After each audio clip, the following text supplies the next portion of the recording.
آج کتاب محسن بزبان محسن کے صفحہ نمبر 150 سے بیان ہے۔ آج عنوان شروع ہو رہا ہے رقص مولوی۔ تو حضور غوث اعظم کے عرس مبارک 2013 میں جو عرس مبارک تھا اس میں روانگی سے قبل ہم ترکی کا جو تاریخی شہر قسطنطنیہ، استنبول اور کونیا میں رقص مولوی دیکھنے کی نیت سے وہاں کے ٹکٹ اور ویزے لے چکے ہوئے تھے۔ یعنی بغداد شریف روانگی سے پہلے ہم نے کونیا میں اور استنبول کی اور قسطنطنیہ کی ہم نے وہاں کے بھی ویزے اور ٹکٹیں لے لیے تھے۔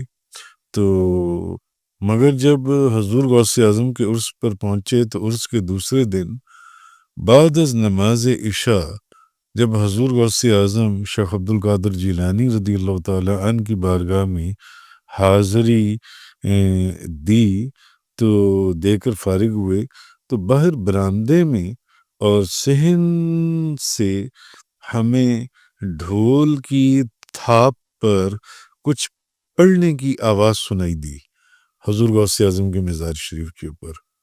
تو دیکھا تو وہاں لوگوں کا ہجوم حلقے کی صورت موجود تھا۔ تو جب کچھ سمجھ نہ آیا کہ اندر کیا ہو رہا ہے تو ہم مدرسہ نظامیہ کے صحن پر چڑھ گئے۔ وہ جو لوگ بغداد شریف گئے ہیں وہ جانتے ہیں کہ وہ برآمدے سے صحن جو ہے وہ 6-7 فٹ اوپر ہے۔ تو چڑھ گئے تو تاکہ دیکھیں تو صحیح کہ بھئی یہ جو رش اتنا تھا اس حلقے کے اندر کہ لوگ دیکھ رہے تھے تو ڈھول کی تھاپ پر کچھ پڑھا جا رہا تھا۔ تو اب ہم اوپر چڑھ کے سیڑھیوں سے ہم نے دیکھا تو سیاہ بوٹ اور کوٹ پتلون میں ملبوس اور زانوؤں تک نیچے تک لمبے لمبے بالوں والے کم و بیش 15-20 لوگ تھے جو خاص ترتیب اور انداز سے رقص یا دھمال ڈالنے میں مصروف تھے۔ یعنی وہ کوئی 20-25 لوگ تھے جو ایک خاص ترتیب اور انداز سے رقص کر رہے تھے، یا آپ کہہ لیں دوسرے الفاظ میں دھمال ڈال رہے تھے، مگر وہ ایک خاص قسم کا رقص تھا جن سے، اور ان کے بال زمین تک تھے، یعنی زانوؤں تک بال تھے۔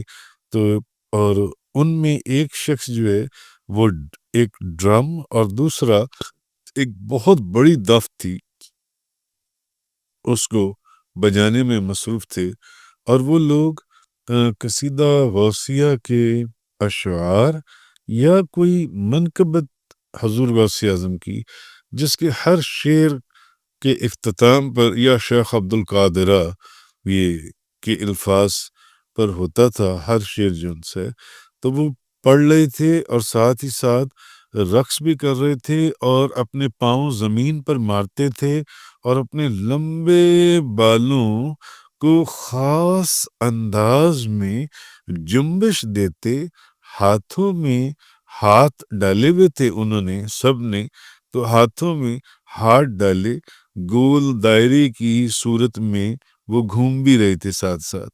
تو ہم سب اس منظر میں ایسے محو ہوئے کہ یار یہ کیا رقص ہو رہا ہے یہاں پر جون سے حضور غوث اعظم کے مزار پر، کہ وقت گزرنے کا احساس ہی نہ ہوا، ہم اس کو دیکھتے رہے کہ یہ کیا ہو رہا ہے وہاں پر۔ تو اسی دوران اس وقت کا جو CCPO تھا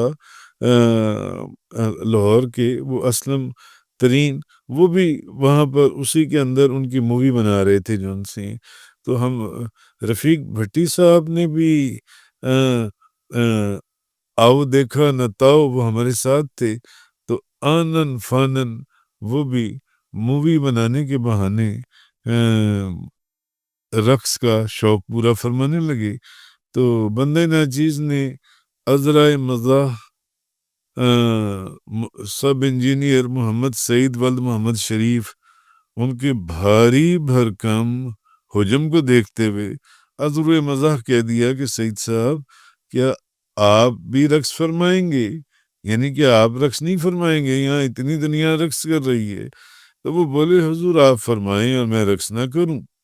تو اب تو رقص کرتے ہی بنے گی۔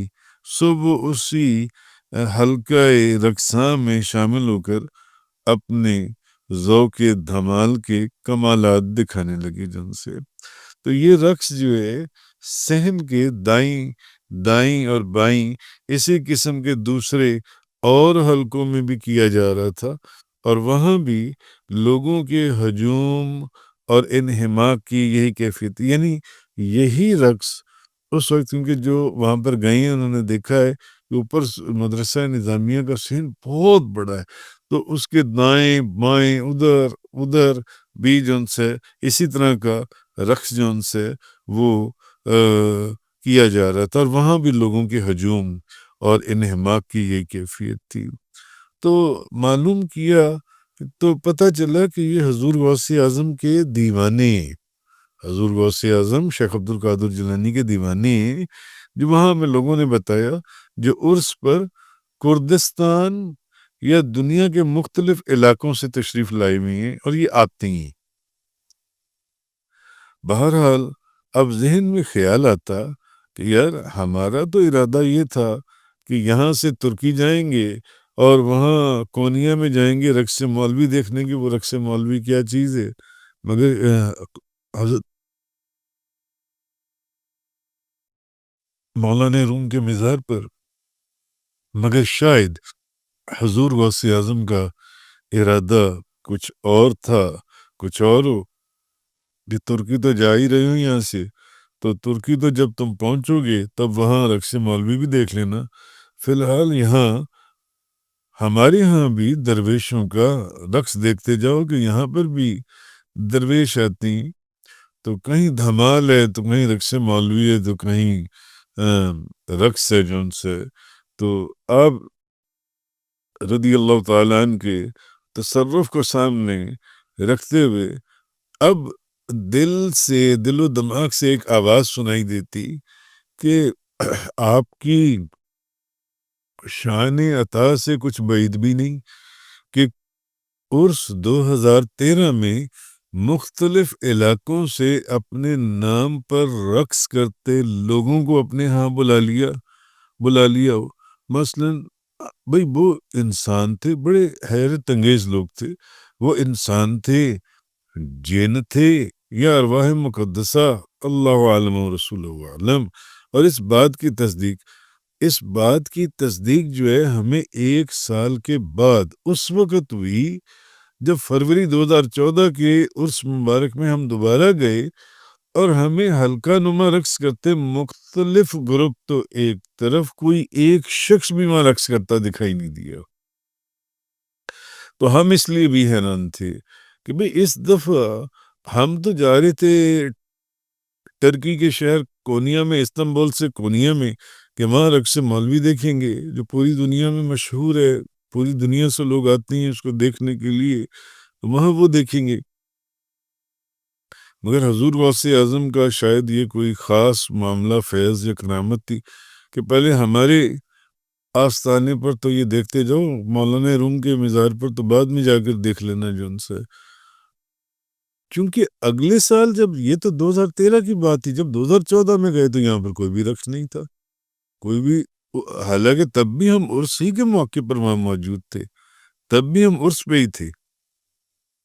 بہرحال عرس سے فراغت کے بعد ہمارے جو کچھ دوست تھے ساتھ، وہ لوگ تو بغداد شریف سے باراستہ ابوظہبی پاکستان چلے گئے، لیکن بندہ ناچیز میری اہلیہ اور رفیق بھٹی صاحب اور ان کی اہلیہ، ہم لوگ جو ہیں بغداد شریف سے باراستہ ابوظہبی ہم لوگ ترکی آ گئے، ترکی میں۔ تو ہم قسطنطنیہ یعنی استنبول، پھر پرنسز آئلینڈ، پھر باندرما، اور پھر ازمیر، پھر اناتولیا، کافی جگہوں سے ہوتے ہوئے جب ہم کونیا میں مولانا روم کے مزار پر حاضری اور رقص مولوی دیکھنے پہنچے، تو وہاں جا کر پتہ چلا کونیا میں کہ ہفتے میں، کیونکہ وہ رقص مولوی ایک دن ہونے کی وجہ سے ابھی رقص مولوی میں 4-5 دن پڑے، 4-5، کیونکہ وہ ہفتے میں ایک دن ہی ہوتا ہے، ایک باقاعدہ وہ اسٹیڈیم نما جگہ بنائی گئی ہے ان کے مزار کے سامنے، جو ہم لوگ پہلے بھی دیکھ کر آئے تھے اور ابھی بھی دیکھ کر آئے ہیں وہاں پر جو ان سے جہاں پر وہ رقص ہوتا ہے ہفتے میں ایک مرتبہ. تو جبکہ مگر اب مجبوری یہ تھی کہ ہماری تو اگلے دن کونیا سے کپڈوسیا اور وہاں سے پھر انقرہ روانگی تھی. اب کیا کرتے؟ بہرحال تو مذہب یا تصوف کے حوالے سے کسی شخص کے سامنے اگر کونیا کا نام لیا جائے تو جو اگلا نام اس کے ذہن میں آتا ہے وہ حضرت مولانا جلال الدین رومی رحمۃ اللہ علیہ کا ہے، جو مولانا روم کے نام سے پہچانے جاتی ہیں. آپ نہ صرف مادرزاد ولی اللہ بلکہ فقہ، علم کلام اور تصوف کے ایکسپرٹس میں سے تھے، ماہرین میں شمار ہوتے تھے جن سے. ایک دن مولانا جلال الدین رومی حوض کے کنارے کے کتب بینی میں مصروف تھے تو وہاں حضرت بابا شمس تبریز نامی ایک درویش آ گئے اور مولانا سے پوچھنے لگے یہ کون سی کتابیں ہیں؟